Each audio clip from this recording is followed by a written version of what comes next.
बच्चों अब आगे बढ़ते हैं। आगे एक पॉइंट है, नेक्स्ट आएगा इलेक्ट्रॉनिक कन्फिग्रेशन, लेकिन उससे पहले एक और पॉइंट है जिसको हम डिस्कस कर लें। यहाँ पर है हाइड्रोजन एटम, और हम यहाँ पर हाइड्रोजन एटम के अलग अलग ऑर्बिटल्स के एनर्जी के बारे में बात करेंगे। तो नील बोर्स ने जो कहा था कि देखो यहाँ पर हमारे पास ये है न्यूक्लियस और ये है इलेक्ट्रॉन, ये अलग अलग ऑर्बिटल्स हैं।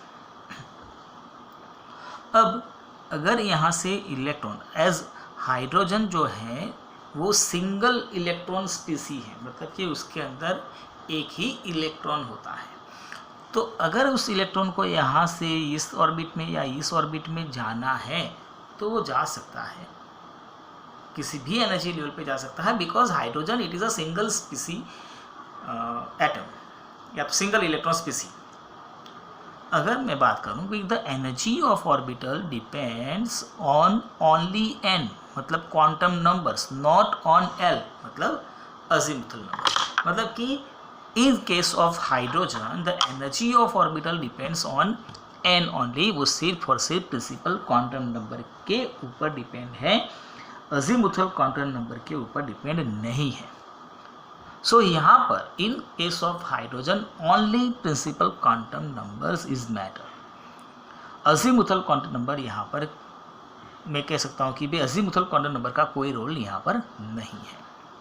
समझिए, जैसे कि यहाँ पर ये n=1 ऑर्बिटल है, ग्राउंड स्टेट है, और उसके अंदर एक इलेक्ट्रॉन 1s ऑर्बिट में है। अब अगर उस इलेक्ट्रॉन को ऊपर की ओर सेकंड में जाना है तो वो 2s में जाएगा कि 2p में जाएगा? तो वो 2s में जाएगा कि 2p में जाएगा?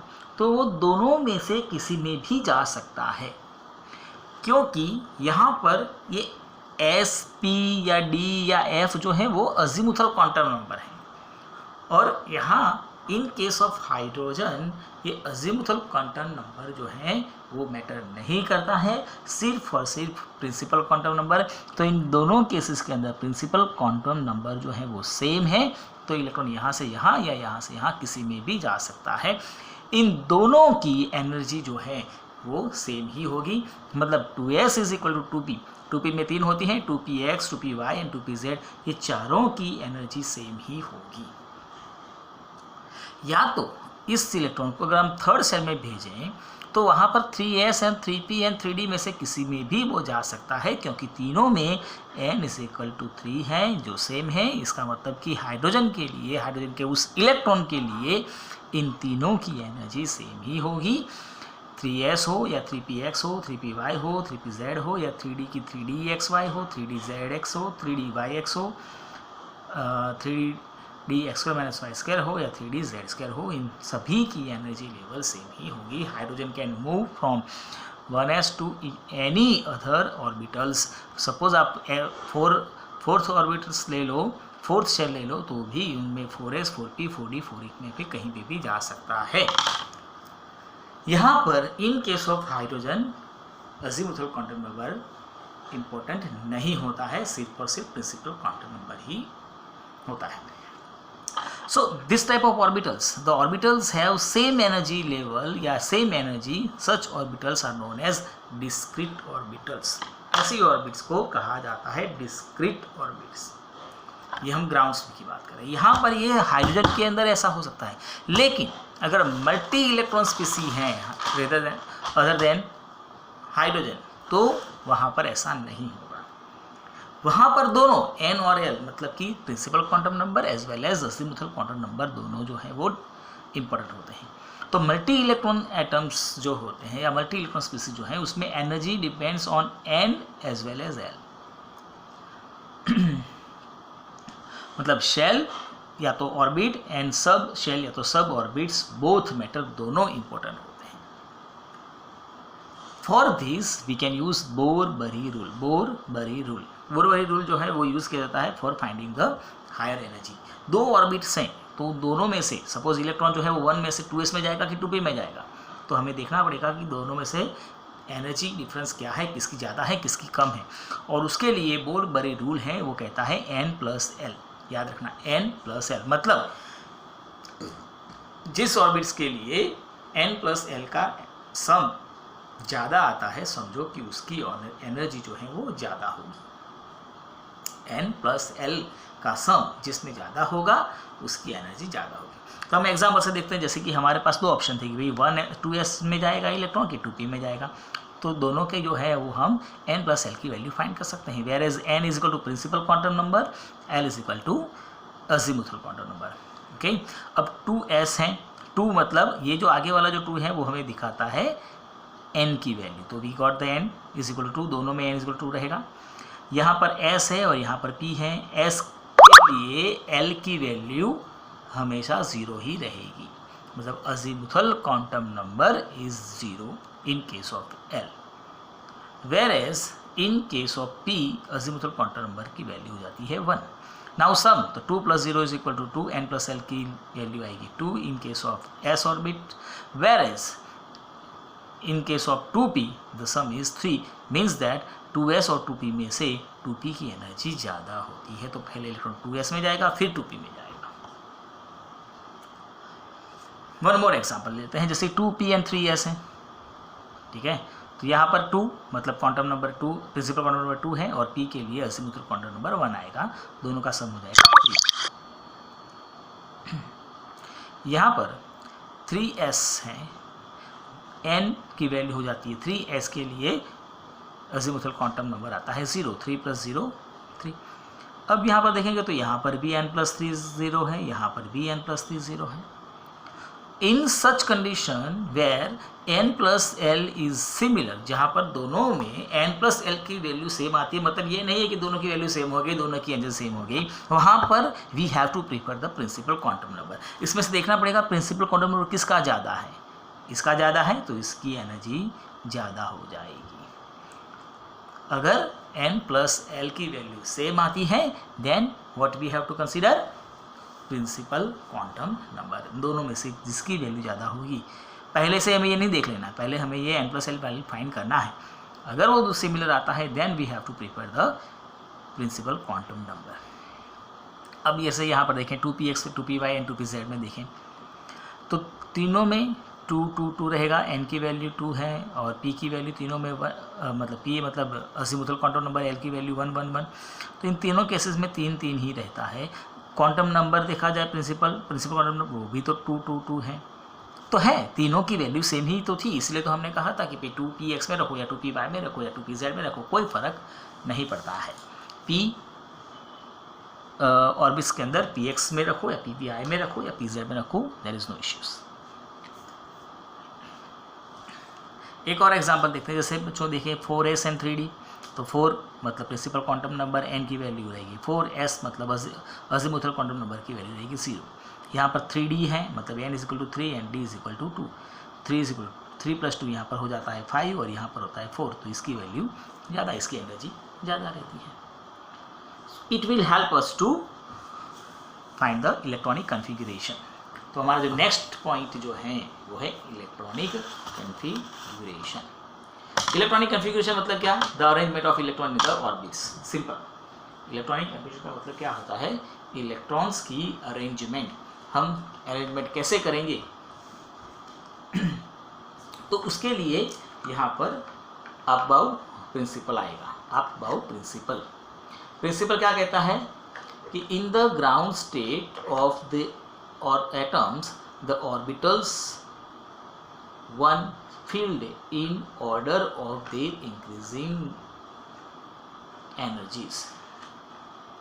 मतलब ये होता है कि जैसे पहले लोअर एनर्जी फिल की जाएगी, उसके बाद जो बचते हैं इलेक्ट्रॉन वो जाएंगे हायर एनर्जी लेवल में। सिंपल, जैसे आपकी स्कूल या क्लासेस हैं तो फर्स्ट बेंच जब फिल होती है स्टूडेंट से, देन आफ्टर जो बच्चे स्टूडेंट्स हैं वो नेक्स्ट लाइन में जाएंगे, नेक्स्ट रो में जाएंगे। सेकंड रो खत्म होने के बाद बच्चे जो बचते हैं वो थर्ड रो में जाएंगे। ऐसा नहीं कि बच्चे आके पहले से लास्ट बेंच पे बैठ जाए, फर्स्ट बेंच खाली रह जाए और लास्ट बेंच फिल हो जाए, ऐसा नहीं। पहली बेंच में अगर 3 स्टूडेंट बैठ सकते हैं तो तीनों स्टूडेंट बैठने के बाद चौथा स्टूडेंट जो है वो सेकंड रो पे जाएगा। इसी तरह से इलेक्ट्रॉन्स के अंदर भी अरेंजमेंट होता है। पहली ऑर्बिट इलेक्ट्रॉन से भरने के बाद बचे इलेक्ट्रॉन जो है वो नेक्स्ट ऑर्बिट्स में जाएंगे। लेकिन कैसे, कौन सी फर्स्ट कौन सी सेकंड, तो उसके लिए अबाउ प्रिंसिपल है। यहाँ पर आप देख सकते हैं जो मैंने ड्रॉ किया हुआ है, बुक में भी सेम ऐसा आपको दिया होगा। देखो 1s 2s 2p 3s 3p 3d 4s 4p 4d 4f 5s 5p 5d 5f, इस तरह से आगे बढ़ते जाते हैं, सब कुछ लिखने की ज़रूरत नहीं है।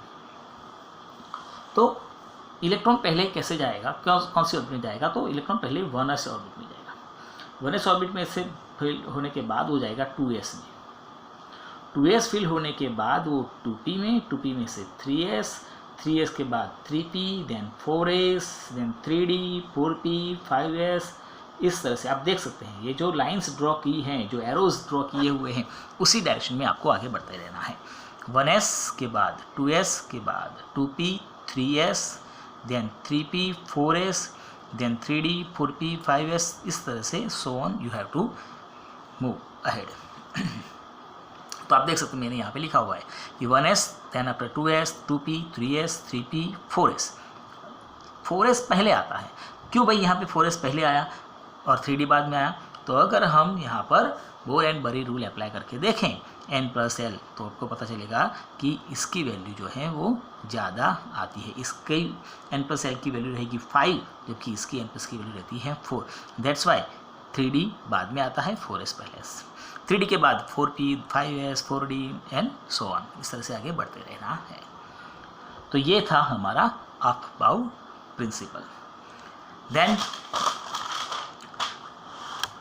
लास्ट रूल है हुंड्स रूल, देख लें, उसके बाद देखेंगे electronic configuration.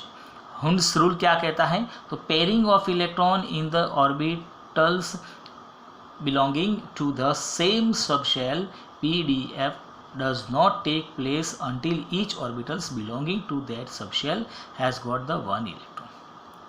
In the sense, आप जैसे जानते हैं कि एक, जैसे ये 1s है, तो 1s के अंदर अगर एक इलेक्ट्रॉन मैं यहाँ पे रखता हूँ, ठीक है, पहले एक ही आएगा, वो एक आने के बाद दूसरा इलेक्ट्रॉन जो है वो यहाँ पर अपोजिट स्पिन में आएगा। अब जो इलेक्ट्रॉन बचता है वो नेक्स्ट में जाएगा, मतलब pairing of electron is must necessary. Pairing of electron यहाँ पर 2 होने के बाद जो है वो थर्ड इलेक्ट्रॉन जो है वो आगे, नेक्स्ट इलेक्ट्रॉन जो है वो आगे जाएगा और यहाँ पर बढ़ेगा, ठीक है। तो देखो 1s में 2 हो गए, 2s में 2 ही इलेक्ट्रॉन आते हैं, ये याद रखना बच्चों। एक ऑर्बिट के अंदर, एक ब्लॉक के अंदर 2 इलेक्ट्रॉन्स ही आते हैं। एक हो सकता है लेकिन 3 नहीं हो सकते हैं, depending on the numbers of electron. तो एंड अपोजिट स्पिन आपने याद रखना है। पाउलिस का जो प्रिंसिपल था, एक्सक्लूसिव प्रिंसिपल, उसमें लिखा था कि भाई दोनों में स्पिन अलग अलग ही होगी, मतलब चारों क्वांटम नंबर कोई एक में सेम नहीं हो सकते हैं। मे बी n, l या m की वैल्यू सेम हो सकती है, बट स्पिन क्वांटम जो है s क्वांटम नंबर वो कभी सेम नहीं हो सकता है, वो अपोजिट ही रहेगा। तो 1s में 2 आने के बाद 2s में 2 जाएंगे, 2s के बाद 2p। अब 2p में तीनों की एनर्जी लेवल सेम है, तो यहाँ पे जाएगा 3, ये 1, ये तीनों भर 1-1 होने के बाद चौथा जो है वो अपोजिट स्पिन में, 5वां, ये 6वां।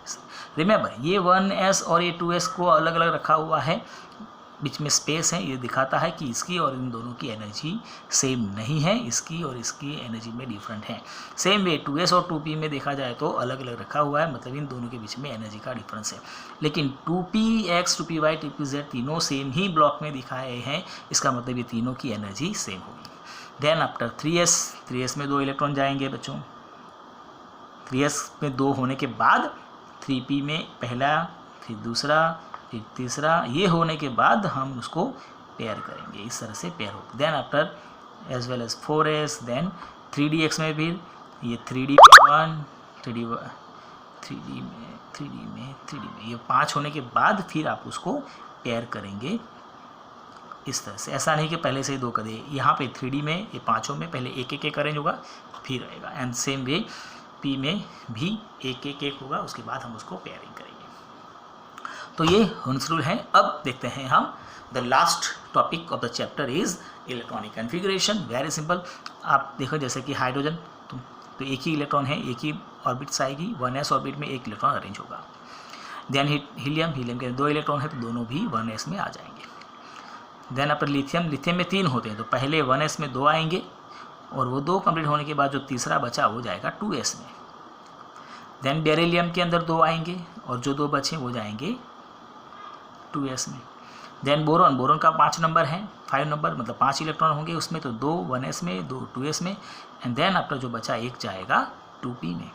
उस तरह से आप carbon, nitrogen, oxygen, fluorine, neon के अंदर यहाँ पर इलेक्ट्रॉन जो है वो अरेंज करते जाए। इसमें 1 2, फिर 1 2 3, फिर 2 1 1 2 2 1 एंड फिर यहाँ पर नियोन जो आएगा तब सभी में कंप्लीट हो जाएगा। फॉर एग्जांपल सोडियम देखें तो यहाँ पर 2 हो गए, यहाँ पर भी 2 हो गए, यहाँ पर 2 2 करके हो गया, 1 बचा वो जाएगा फिर नेक्स्ट ऑर्बिट में 3s में। मैग्नीशियम में जाएगा लास्ट इलेक्ट्रॉन, जो ये तो ये एज इट इज़ रहेगा, और लास्ट इलेक्ट्रॉन जाएगा 3s में, यहाँ पर डबल हो जाएगा। देन एल्यूमिनियम में एज इट इज़ 3s तक सेम टू सेम रहेगा, 13th इलेक्ट्रॉन जाएगा 3p में, same to same silicon, phosphorus, sulphur, chlorine, argon, ठीक है। आर्गन में यहाँ पर उसकी ये 3p जो ऑर्बिट्स है वो कंप्लीट हो जाएगी। देन आफ्टर पोटेशियम, पोटेशियम में फिर 1 इलेक्ट्रॉन यहाँ पर जाएगा।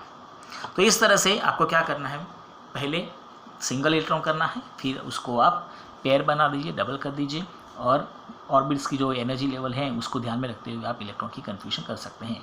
1s 2s 2p 3s 3p 4s 3d, इस तरह से आपको फिल करके जाना होता है। तो यहाँ पर हमारा चैप्टर कंप्लीट होता है। नेक्स्ट टाइम देखेंगे एक्सरसाइज में कुछ सम्स हैं, उसको मैं सॉल्व करके आपको दिखाऊंगा।